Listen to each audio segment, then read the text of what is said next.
Hi there all, welcome to Bethel Live. A special welcome if you're new to our church or our channel. Great to have you with us today. Throughout the month of August, the in-person services at Bethel are deliberately stripped back in a season of prayer and fasting that the Lord has called us into. But we didn't want to neglect those who can gather with us online, so we're going to meet here each Sunday for worship and teaching. We're going to revisit some teaching on the book of Haggai that we were in a while ago. So let's just pray that as we gather in this way today, that our homes may be filled with dancing, that our streets may be filled with joy, that the earth may be filled with the knowledge of the glory of the Lord, as the waters cover the sea.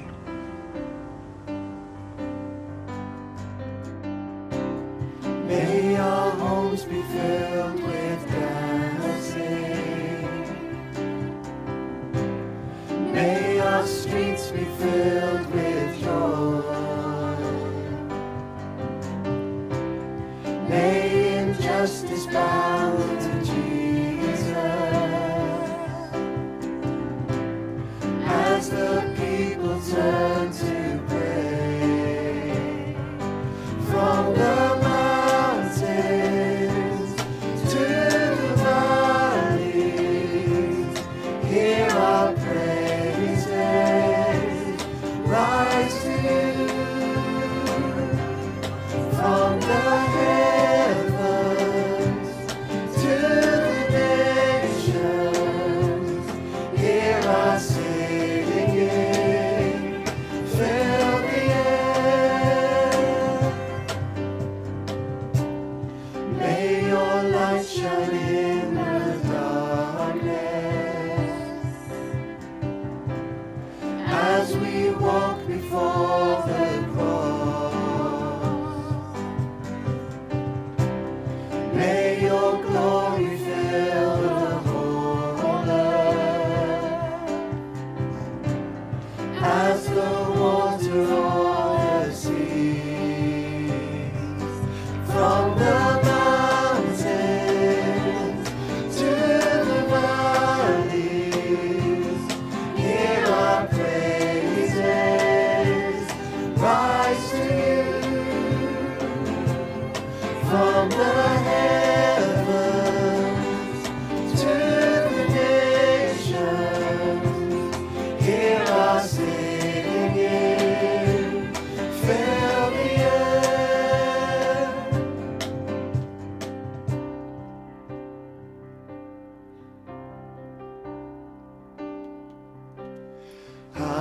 Hallelujah, hallelujah,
We're just going to take a few moments to meditate on some words that come from Psalm 23. And for this meditation, we're going to use the simple and ancient practice of slow reading. We're just going to use the first part of verse 1. David begins by saying, "The Lord."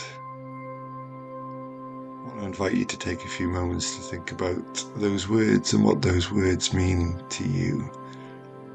The Lord.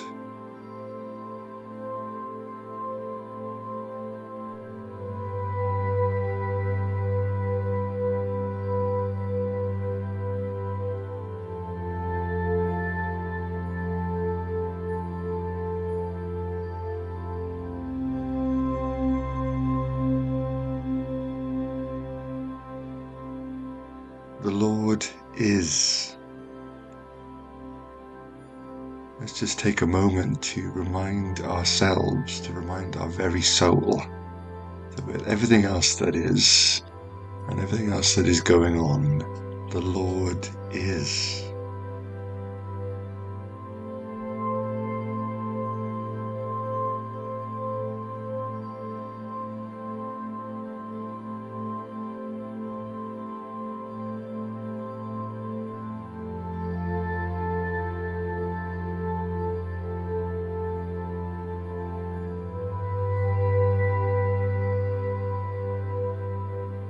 The Lord is my shepherd.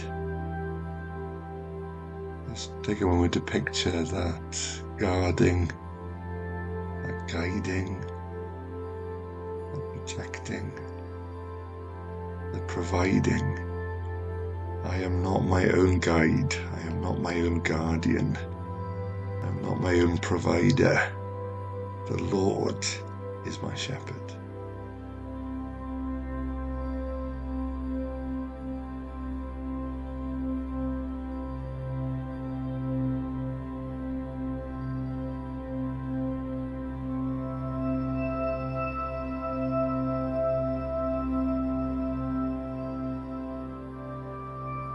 And there's one little word that is easy to shoot over, but is so important. The Lord is my shepherd. Everything that the Lord is, the shepherding that he provides, is yours.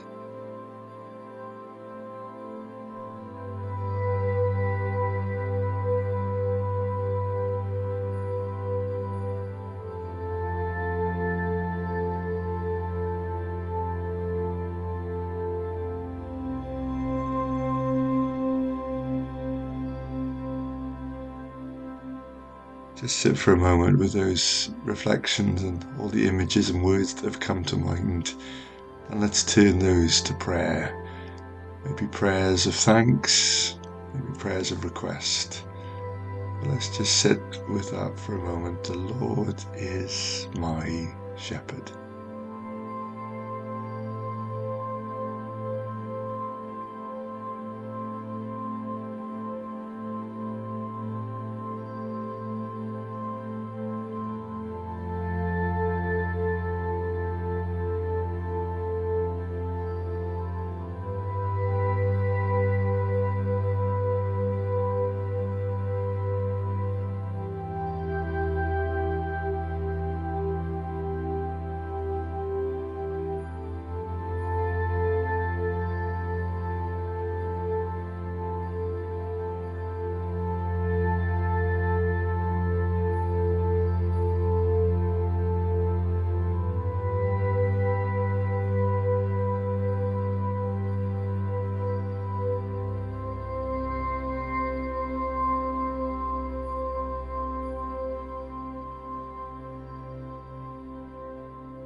And we're going to start tonight by diving into an amazing book in the Bible. It's not a massive book, but it's massively important. It's called Haggai, and we've called it Rebuild, a Prophet's Diary. But before we get into Haggai, here's a very quick intro. The book of Haggai is effectively a diary written over 4 months and contains the prophetic words that God spoke through Haggai. Now, we don't know much about Haggai himself, except that he's simply called the prophet. Because he dates his writing, we know he's writing around 520 BC, but to properly understand his words, we've got to go back just over 2 centuries to 722 BC. Just as the prophets back then had been warning the people for decades, the covenant, the agreement that God has made with Israel was broken and forgotten. And because of the people's broken promises, the promised land was no longer theirs. The king of Assyria wages war against the northern kingdom, which fell in 722 BC, and the people of the northern kingdom are carried off into exile and scattered as powerless slaves right across the Assyrian Empire. The southern kingdom, Judah, being more faithful to their promises to God, keep the covenant and are spared this horror for now. However, over time things change. Judah too slips further and further away from God. Another global power, Babylon, has swept over the world and taken over the Assyrian Empire.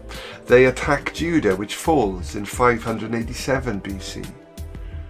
The temple, the symbol of God's presence among the people, is burnt to the ground and stands destroyed. And the people of Judah are also carried off into exile, where they also now live as slaves for the next 49 years. It looks to all the world, like so many other peoples before them, that Israel is gone. It's the darkest moment in their history to date. But God has not forgotten his people, and he has a plan.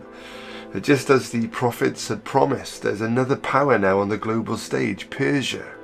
Persia conquers the Babylonian Empire, and in 538 BC, its king Cyrus issues an edict allowing the Jewish people to return home. And over the course of the next 2 years, the exiles are finally returning home to Israel. Fast forward to 520 BC. It's been 16 years since the people have come home. King Darius now rules over Persia, and God begins to speak again. The Lord has a message for the people through the prophet Haggai.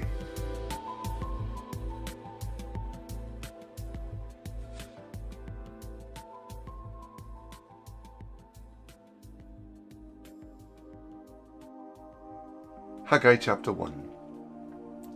In the 2nd year of King Darius, on the 1st day of the 6th month, the word of the Lord came through the prophet Haggai to Zerubbabel, son of Shealtiel, governor of Judah, and to Yeshua, son of Jehozadak, the high priest. This is what the Lord Almighty says. These people say, the time has not yet come to rebuild the Lord's house. Then the word of the Lord came through the prophet Haggai. Is it a time for you yourselves to be living in panelled houses while this house remains a ruin? Now this is what the Lord Almighty says. Give careful thought to your ways. You have planted much but harvested little. You eat but never have enough. You drink but never have your fill. You put on clothes but are not warm. You earn wages only to put them in a purse with holes in it. This is what the Lord Almighty says. Give careful thought to your ways. Go up into the mountains and bring down timber and build my house so that I may take pleasure in it and be honoured, says the Lord. You expected much, but see, it turned out to be little. What you brought home I blew away. Why? Declares the Lord Almighty. Because of my house, which remains a ruin, while each of you is busy with your own house. Therefore, because of you, the heavens have withheld their dew, and the earth its crops. I called for a drought on the fields and the mountains, on the grain, the new wine, the olive oil, and everything else the ground produces, on the people and livestock, on all the labour of your hands. Then Zerubbabel, son of Shealtiel, and Yeshua, son of Jehozadak, the high priest, and the whole remnant of the people obeyed the voice of the Lord their God and the message of the prophet Haggai, because the Lord their God had sent him, and the people feared the Lord.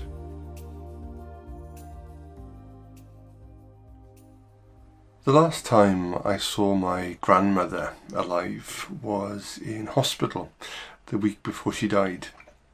And the very first thing I noticed about her, this might seem like a strange thing to say, but the very first thing I noticed about her was her hair. Grandma was one of those people, she was always immaculate. She could walk through a blizzard without a hair out of place, in the right way. She prided herself on her appearance. And seeing her there that day in her hospital bed, frail, kind of unkempt and a bit dishevelled, I knew something was wrong, and people had been brushing her hair and trying to take care of her. There was no complaints there, but it wasn't how Grandma would have done it. And I don't know if you can identify with this, but the fact that she was way beyond caring about what her hair looked like was a shock. It was a very real indicator that something was wrong. Something was very wrong. In life, we have these key indicators, don't we? And if people don't know as well, they might seem like silly things or small things. It happens in relationships, doesn't it?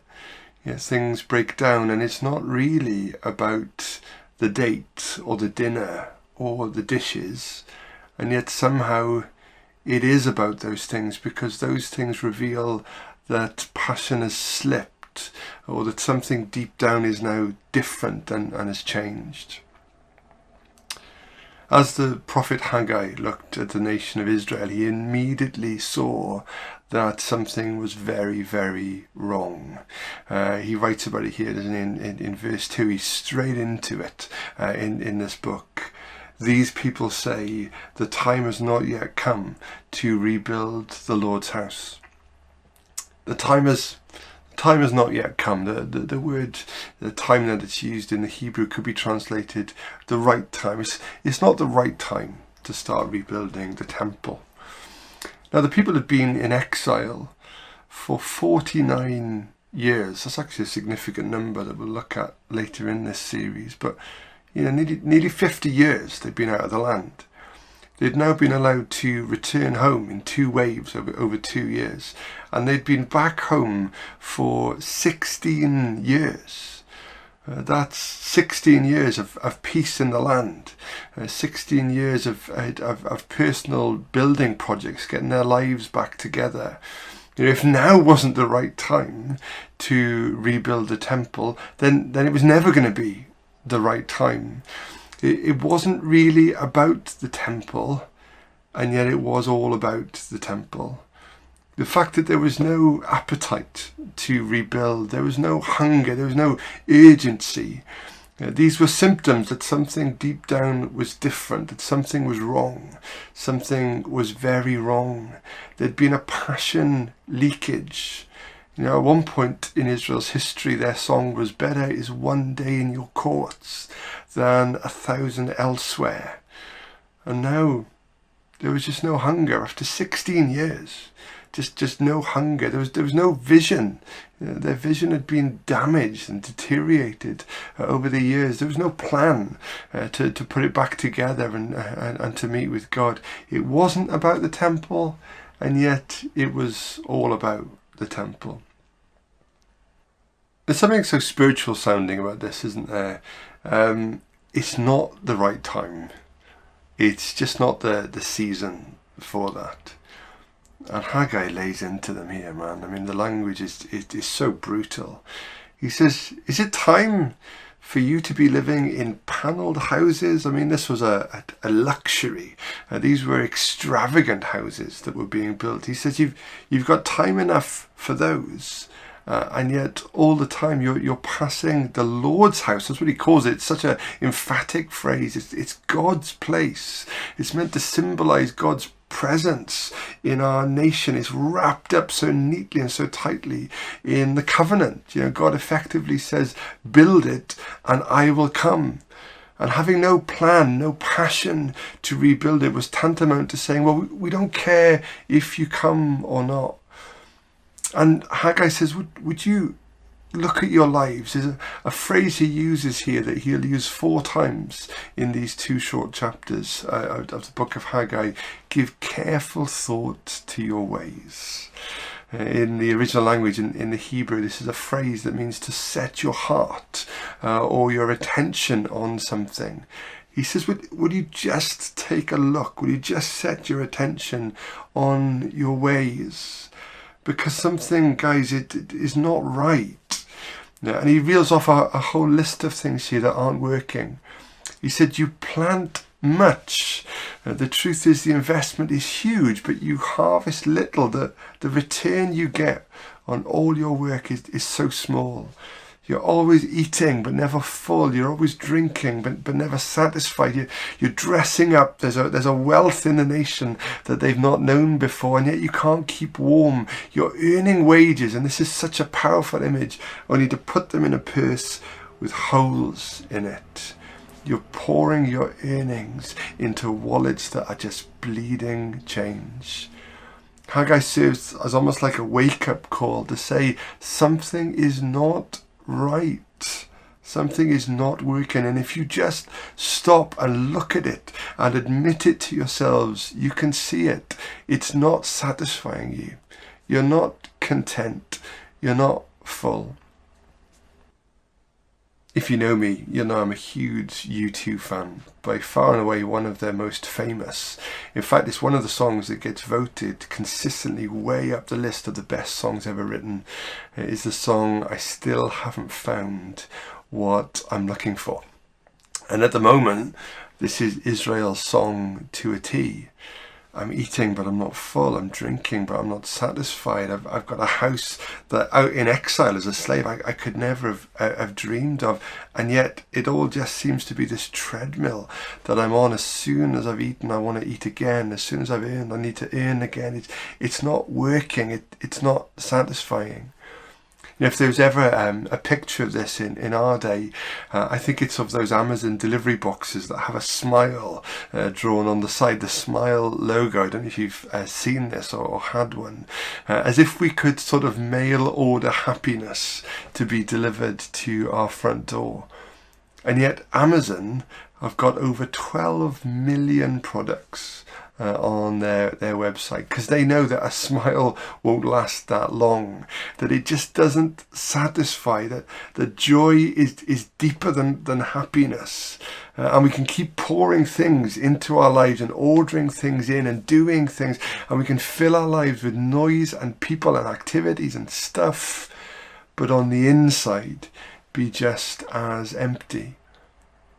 I wonder if you've ever had a bit of a wake-up call like this. You know, I'm burning the candle at both ends, and yet I can't seem to make ends meet. I go from job to job to job to job, but I can't find my place. I'm just bleeding through relationships, but I can't find love. I've tried every spiritual trick in the book, but I'm not at peace. I'm earning wages, but I'm just throwing them into a purse with holes in it. Haggai says to the people, just stop and look at it. Just wake up. It's a striking image, this. Pouring money into a purse with holes in it is like having a sieve for a soul. And the Hebrew word that's used there for holes is the word pierced.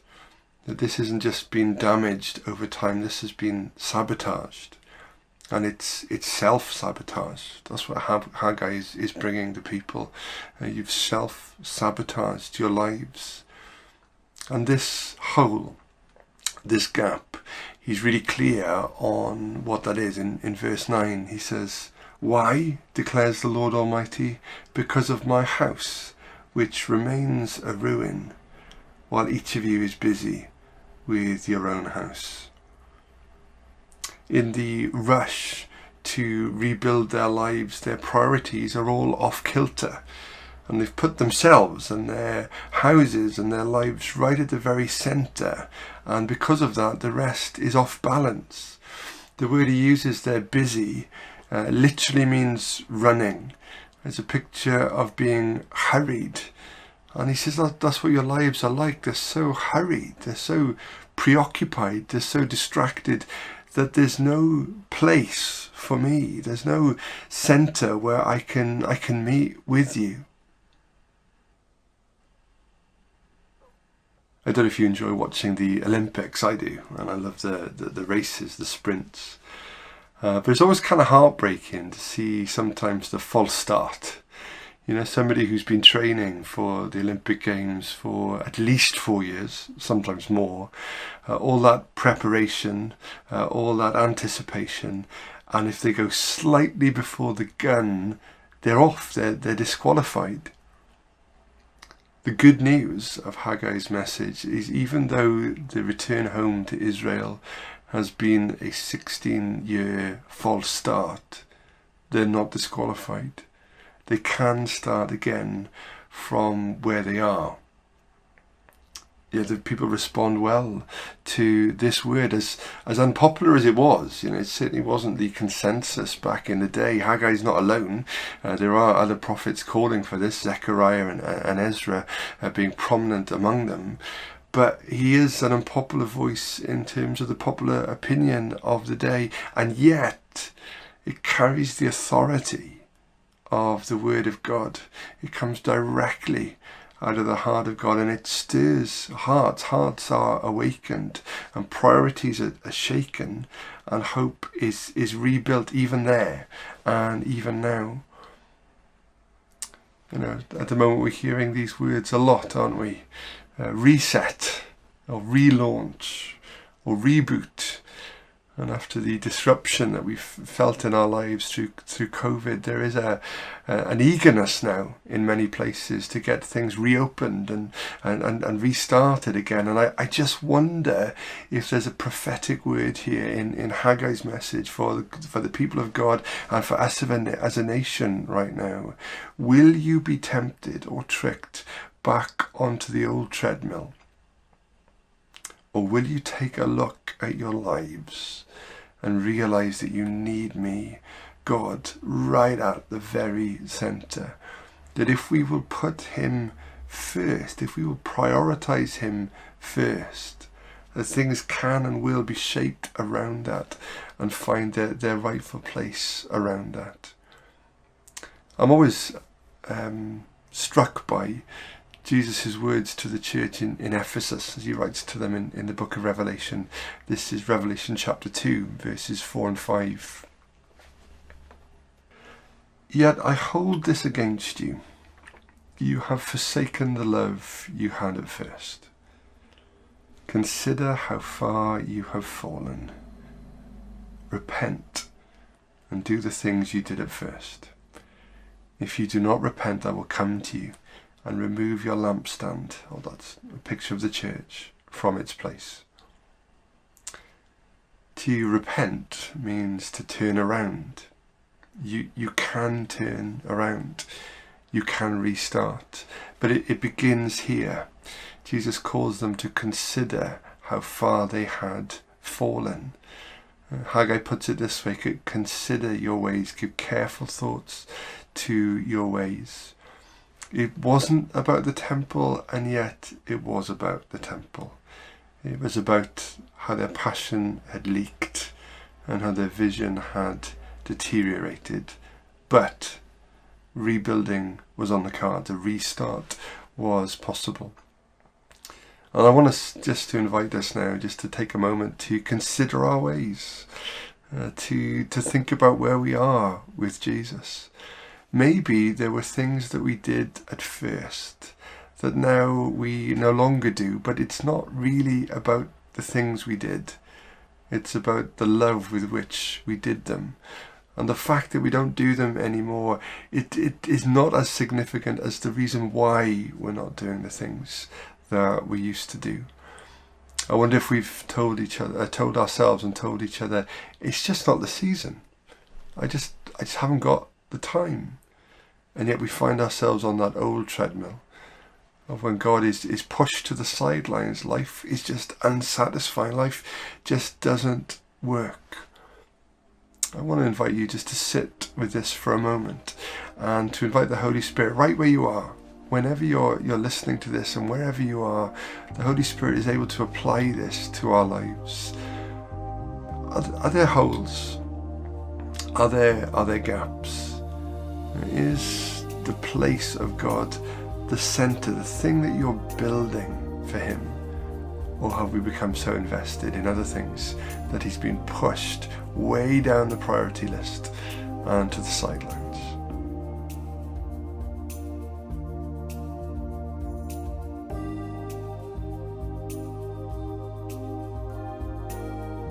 And so we pray, search me, God, and know my heart. Test me and know my anxious thoughts. See if there is any offensive way in me, and lead me in the way everlasting. Lord, would you help us to put you first in all things? May you always have our first love. May you always take first place. And would you help us, Lord, as we reset, as we restart, to put you right at the very center of our passion, of our vision, of our lives. Lord, if there are things that we need to repent of, we repent of them now. If there are things that we need to return to, we return to them now. And if there are things that you're wanting to restart, would you rebuild us now, we pray. In Jesus' name and for his glory. Amen.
Lord, you have my heart, and I will search for you.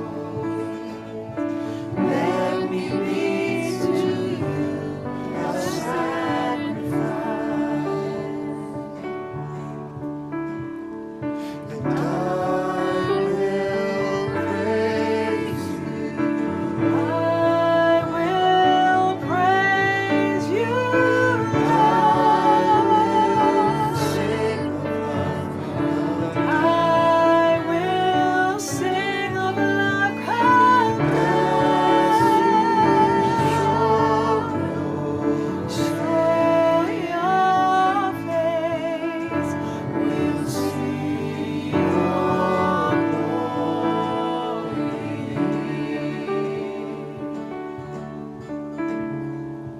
Lord, you have my heart, and I will search for you. Jesus, take my life, and I leave me on. Jesus, take my life. Jesus, take my life, and I leave me on. Jesus, take my life. Jesus, take my life, and I leave me on. And I will praise you. I will praise you.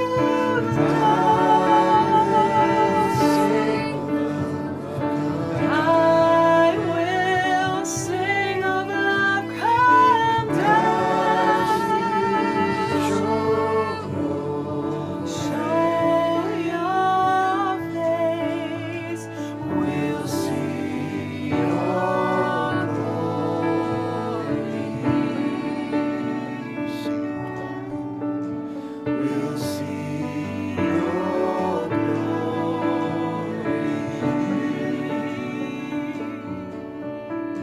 We'll see your glory.